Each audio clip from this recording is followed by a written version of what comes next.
Thank you to Squarespace for sponsoring this video. After moving back to Australia 2 years ago and traveling a whole bunch in my beautiful, amazing troopy, the inevitable has happened.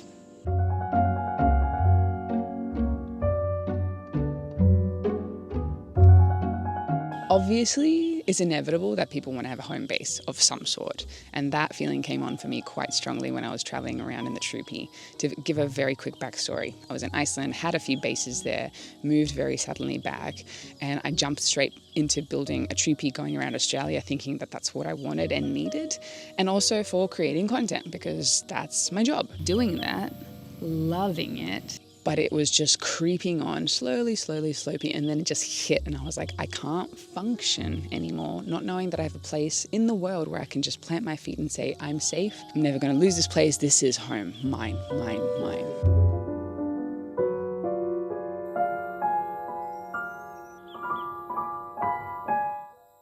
And so I started looking. Frantically, desperate, like the desperation was real. I am desperate, like it feels like my life can't proceed until I have a home base. I started driving up and down, just looking for a place that was close enough to the ocean because I am an ocean baby, but also I wanted to have that expansive space. Last night at 2 a.m. I found a property for sale.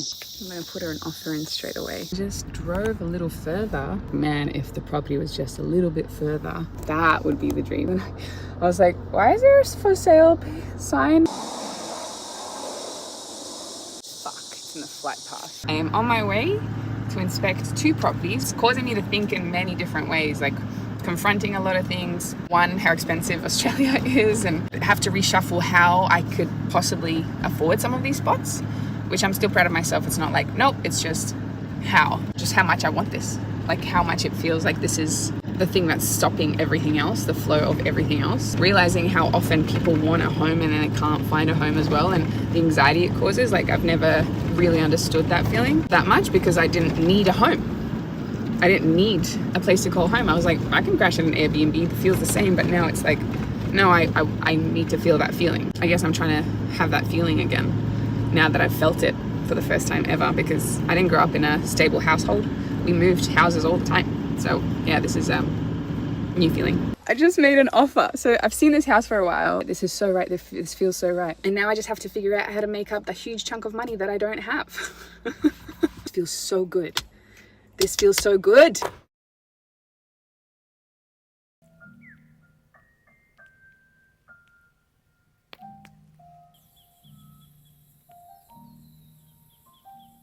I bought myself land, a lot of it.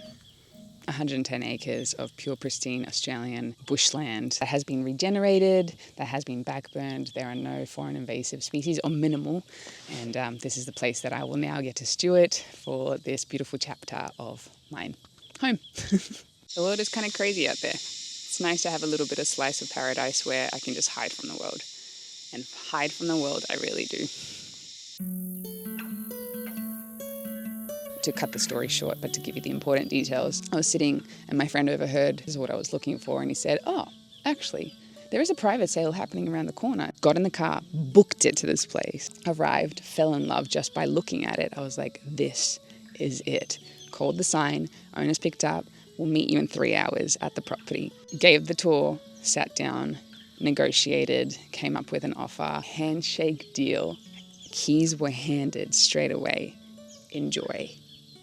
That's crazy. That never happens. They're already moving out. They were waiting for the perfect people to take over this land, and they thought it was the right fit. Likewise, this is exactly the dream. It feels so good to be out here. It's crazy. Never in a million years did I think that I would ever become an off-grid, wanting to hide away from the world kind of a person. I really didn't think that was going to be me. The older I get, the more I realize how suitable it is for me. I guess it was a slow transition from the big flashy life, and don't get me wrong, that was an amazing chapter in itself. I'm so grateful I experienced it, but that's not a sustainable lifestyle. To then moving into a car and traveling around Australia, to then realizing how little I actually need, to then moving onto a piece of land that has no amenities and realizing that I'm still so happy.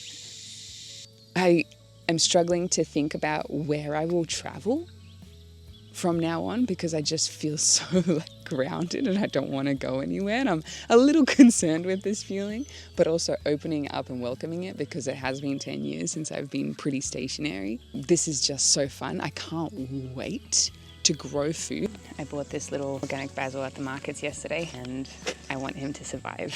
So I'm going to replant him. And this marks the very, very, very, very first time that I'm going to be planting my food. So I find this extremely exciting. So where it all begins is really, really, really fun.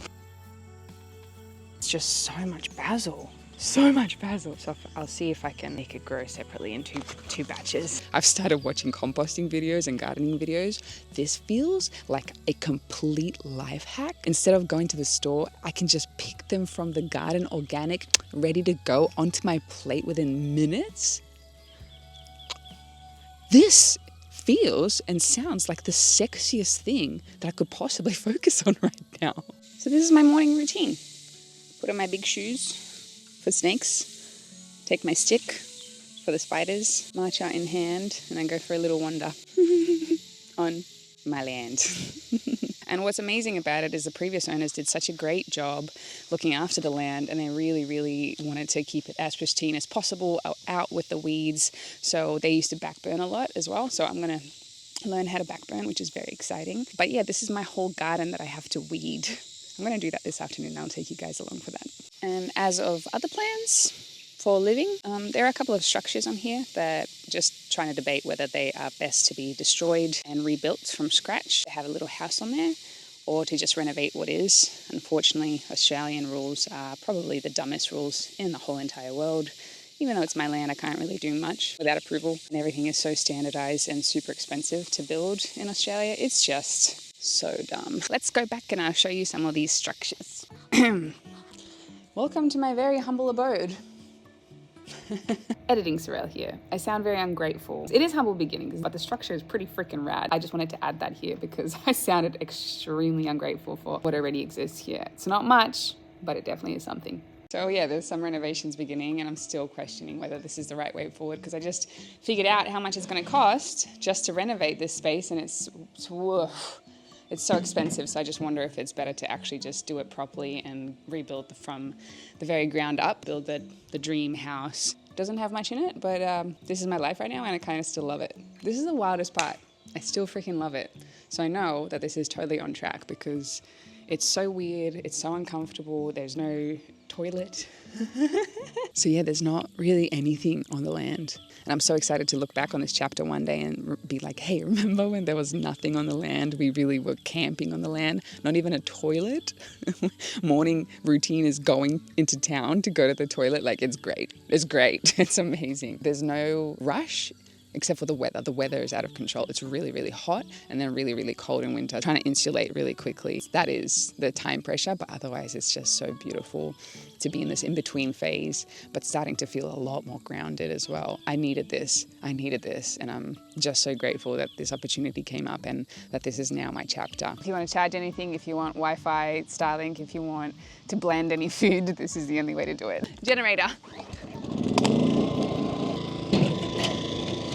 In case it rains, this protects that. Banana. First time trying to protect him because before all the possums ate the bananas. So maybe there'll be some bananas.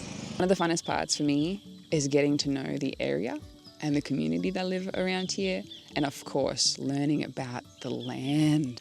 I get to just feel what she needs and how I can provide and how I can best look after her. I didn't realize like weeding can be so fun. With a chainsaw. Oh man.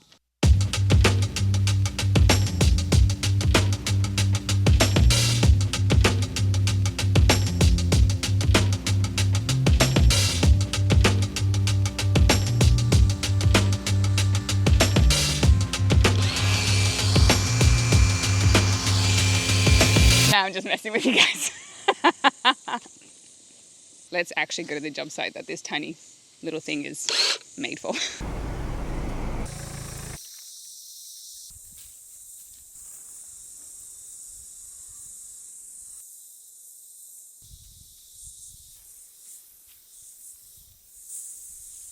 So I'm currently standing in the middle of the riverbed. It probably doesn't look as magical now as it sometimes does when the water's flowing. It's just such a special place on the land.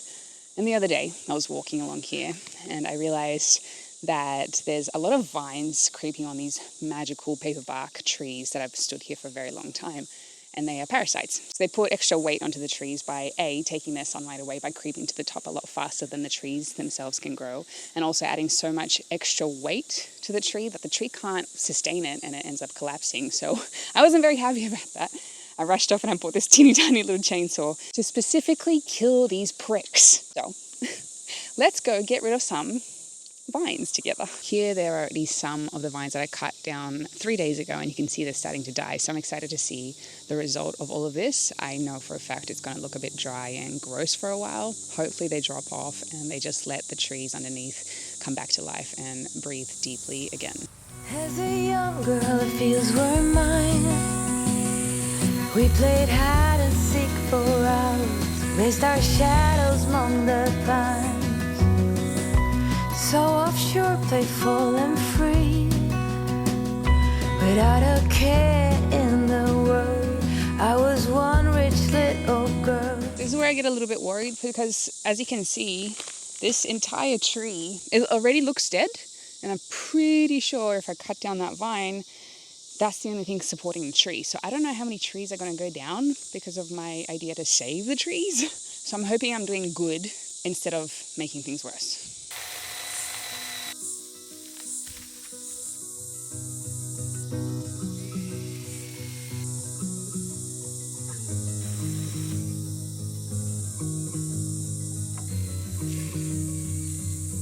Cannot get through it. Wonder how long it's been here. I have to come back with an actual chainsaw.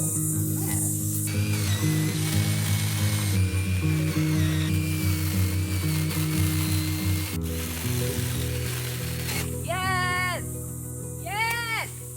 Yes! Die! Be gone, you freaking prick.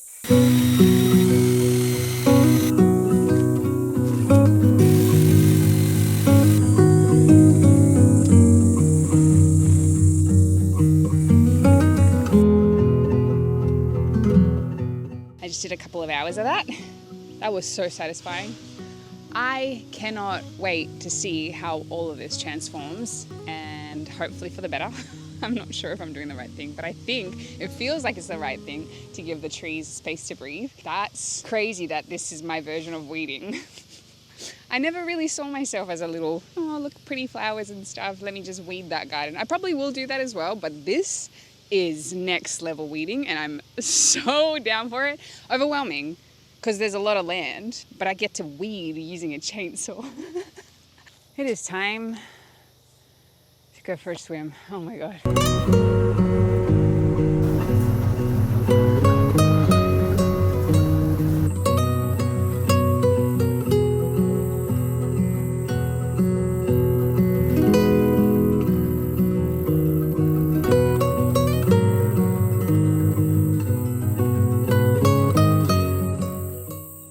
But to feel this community feeling of getting to know people and what they need and how they are interacting with the world and how I can best serve them and how I'm just morphing into the friendship and what services are available, what shops are available around here, I'm feeling so at home and so grounded and so in love with life again. Like it's just oozing back into me. I'm so thrilled.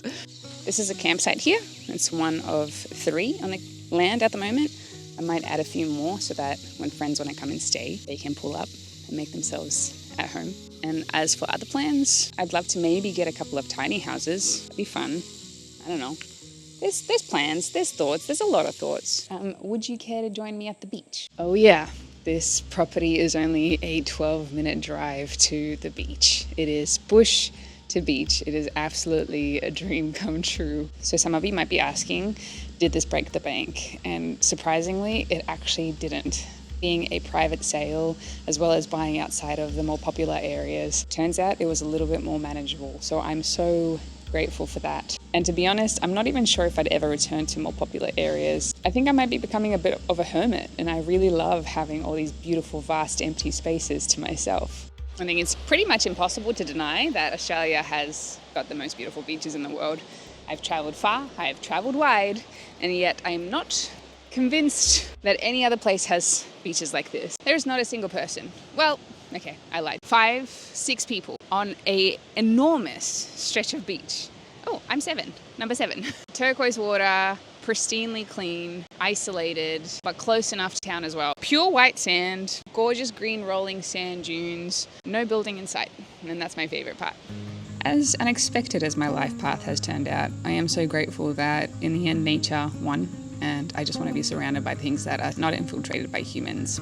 I am starting to realize that this is the best way to live. So I'm really, really excited for this new chapter.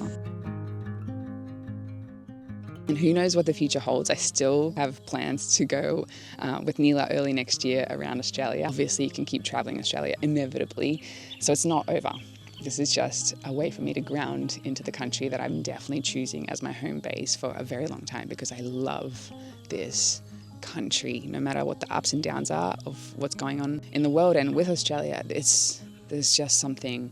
I'm so grateful to my ancestors. Thank you, Grandma and Grandpa, for moving to Australia and taking such a huge risk and allowing me to live this life. This is just magic. So let's see what the next chapter holds. I can't wait to take you guys along on this transformation and this new life phase. Thank you so much for watching. I hope you have an amazing day. And here is a sponsor. Thank you so much, Squarespace, for sponsoring this video. Squarespace is a magnificent tool for business owners and artists like myself to create a beautiful online presence that actually gets results. There is Design Intelligence.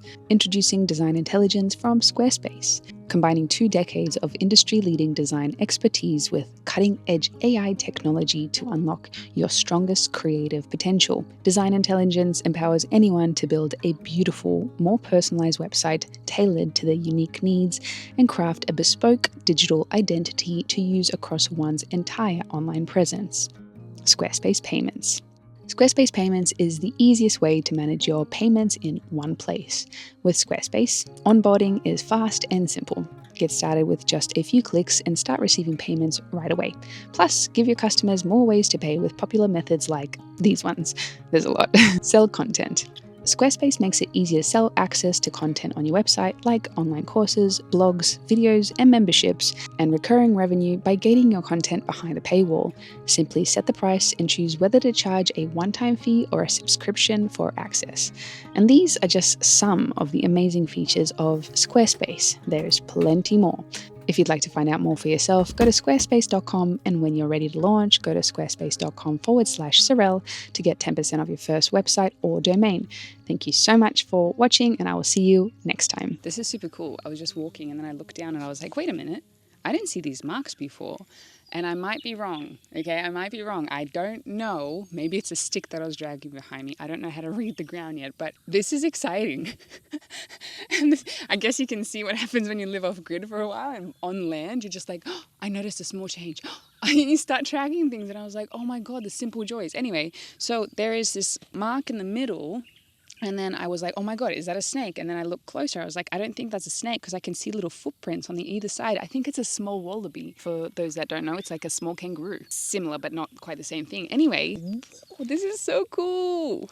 Oh, I'm so excited to get to know the land more and how it operates and what creatures live here. And that's a really cool skill. The indigenous used to do all this kind of stuff. How amazing is that? Yeah, this is not a stick, because a stick, the way like a bigger stick I was carrying would leave a bigger groove. This is very delicate, so it looks like a tail was being dragged. That's rad. Ha, got you, buddy. That was cool. So it was a goanna. I just came back and I saw this little goanna scurrying off because it was eating some food scraps I left out. So yeah, I was tracking an animal that just came through, which is so cool that I did that. And it was a freaking goanna. So now I know those tracks equal goanna. Very cool. Things you learn. I think the thing that scares me the most on this land is not spiders or snakes at all. It's actually ticks. Okay, well, the spiders, not at all. When I first started walking in this land, it was a bit gross, but now I'm like, ugh, spider web on my face, so I'm kind of used to that. And that's not a big deal. They're not the dangerous type of spiders, which is good. The snakes, unfortunately, we do have red bellies and browns, which are very Very dangerous, especially the small ones, because they don't know how to control their venom, and we've seen a bunch on the land already. And also, this is something that I had no idea about. Snakes don't move when you're walking.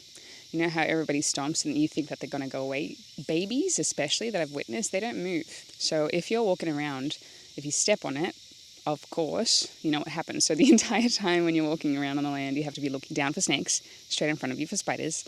So sometimes you miss the views, which is a bit annoying because you want to be looking around and everything. But this place is so freaking beautiful. Oh my gosh, every time I stop and look, wow, God, it just makes me so happy. It makes me so happy.